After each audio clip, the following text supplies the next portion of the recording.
গো সর্বনাশ হয়ে গেছে গা। তুমি তো সর্বনাশ রূপরে তাহো, তোমার এবার কি সর্বনাশ হইতো? আম্মা আপনার পোলারে কারেন্টে ধরছে, কারেন্টের শক খাই আসে ঝুলে রইছে আম্মা। আল্লাহ গো! আস্তে আস্তে চিৎকার করেন না, আপনার পোলা যদি শুনে আপনি এমন ভয় পেয়ে গেছেন, সে ভয় পেয়ে হার্ট অ্যাটাক করে মরে যাবো গা আম্মা। তোমাকে কি করতাম? আম্মা এই যে আমার হাতে শুকনা বাঁশ লইছি, আপনার হাতে ঝাড়ু আছে, এডি দিয়া পিডাইয়া শৈলের তে সব কারেন্ট বাইট করতে হইব। উমায় গইতে কি কও? আমার পুত্রে ফিডাইলে হে বাঁচবো, আড্ডি গুডি কিছু তো থাকবো নি। থাকবো, সবই থাকবো।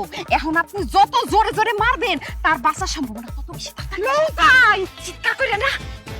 ও আল্লাহ, কারেন্ট দিয়ে আমার পুত্র করে আটকে আছে, কাঁপতে দেখি। আম্মা কথা বাড়াইন না, এখনই একা কারেন্ট বের করতে হইব।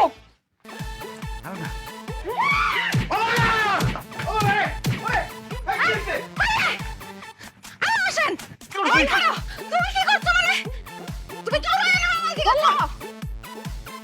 আল্লাহ গো, যাও, আল্লাহ আমার ফুটটারে বাঁচাই দিছে। আমার ফুটটা ফলায় বাঁচছে। বাচ্চে কি বাচ্চে? এই ভিতরে কারেন্ট লয়ে গেছে,